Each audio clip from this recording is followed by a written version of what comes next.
Hi friends, I am Anuj. I hope you all are doing well. आज अपन बात करेंगे बहुत ही इंपॉर्टेंट टॉपिक की। जैसा कि आपने देखा, जो टैबलूज थी, आरडी जो आपकी रिपब्लिक डे परेड थी, उसमें उन्होंने पार्टिसिपेट किया। उसके बाद उनके रिजल्ट आए। यानी कि एक तो दो प्रकार के आपके इसके जजेस होते हैं। एक तो होते हैं जो लोगों की पसंद होती है, और एक होते हैं जो जज इसको पसंद करते हैं। और इसके हिसाब से इनको जो है, इनको क्या मिलता है, टाइटल मिलता है कि फर्स्ट कौन आया, सेकंड कौन आया, इस तरीके से।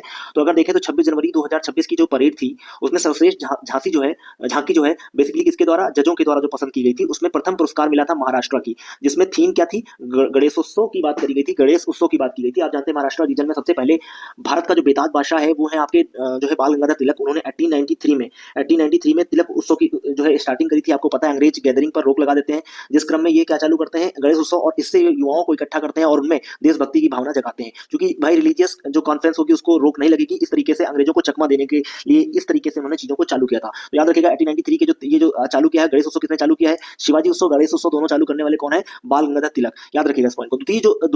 जो है आपका जो द्वितीय नंबर पे जो आई है वो जम्मू कश्मीर की, और इसमें लोक हस्त शिल्प लोक कला की बात की गई है। वहां का जो बेसिकली जो ट्रेडिशंस है, परंपराएं, उनको दिखाया गया है। ठीक है। और अगर हम बात करें थर्ड, तो जो है आपके रेल, जो कोच्चि रेल है, कोच्चि रेल, उसकी जो वाटर वाटर के अंदर जो आपकी रेल चलती है, उसको लेकर के बनाया गया। आप जानते हैं कोच्चि को क्या कहते हैं? आप जानते हैं इस तरीके से यहाँ पे कोच्चि मिलेगा। कोच्चि कहलाता है queen of Arabian sea. Queen of Arabian sea के नाम से जाना जाता है, नोट कर लीजिएगा। और कोच्चि की बात करें तो कोच्चि काफी इंपॉर्टेंट है, अरब सागर में पड़ता है, और 10 छोटे छोटे आइलैंड को मिला करके बना है। इन आइलैंड को कनेक्ट करने का काम करती है जो अंडर वाटर मेट्रो चलाई गई। और ये बात है 25 अप्रैल, याद रखिएगा, 25 अप्रैल सन 2023 की। तो सन 2023, 25 अप्रैल सन 2023 को ये जो है आपकी अंडर वाटर इसको चलाया गया था, और इनॉग्रेट किया था नरेंद्र मोदी जी ने। तो इस तरीके से चीजें आपको समझ में आ रही होंगी। अब हम देखेंगे यहाँ पर जो है, अच्छा, भारत की पहली जो अंडर वाटर जो रेल चली थी, जो रिवराइन थी, तो उसको याद रखिएगा, हुगली नदी पे कोलकाता में बनाई गई थी, चलाई गई थी सन 2024 में। और वो 520 किलोमीटर जो है आपकी चलती है। यहाँ पर आप देखिए, जो अगला जो हमारा यहाँ पे पॉइंट आता है वो आपको समझने लायक है। यहाँ पर समझना, देखो कह रहा है 26 जनवरी की गणतंत्र दिवस परेड लोगों द्वारा कौन सी पसंद की गई थी।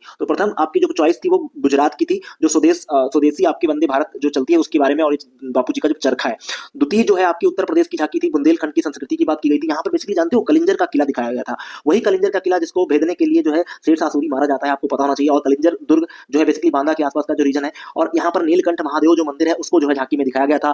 ये बात आप याद रखिएगा। फिर अगर हम बात करें तृतीय जो है वो राजस्थान की बीकानेर उस्ता कला। उस्ता का मतलब होता है फारसी भाषा का उस्ताद से लिया गया है, उस्ताद से। और इसमें कहते हैं जो बेसिकली लेदर बैग बनाते हैं और उन पर कलाकारी करी जाती है। ये बेसिकली क्या होती है, ऊंट की जो है खाल पर बनाई जाती है, इसलिए काफी इंपॉर्टेंट है। इसको मुनव्वत कला भी कहते हैं। क्या कहते हैं? मुनव्वत कला, मुनव्वत कला भी कहते हैं। ये पॉइंट याद रखिएगा, काफी इंपॉर्टेंट है, काफी सूक्ष्म नक्काशी की जाती है। आई होप ये सारी चीजें आपको समझ में आएंगी। Thanks for watching.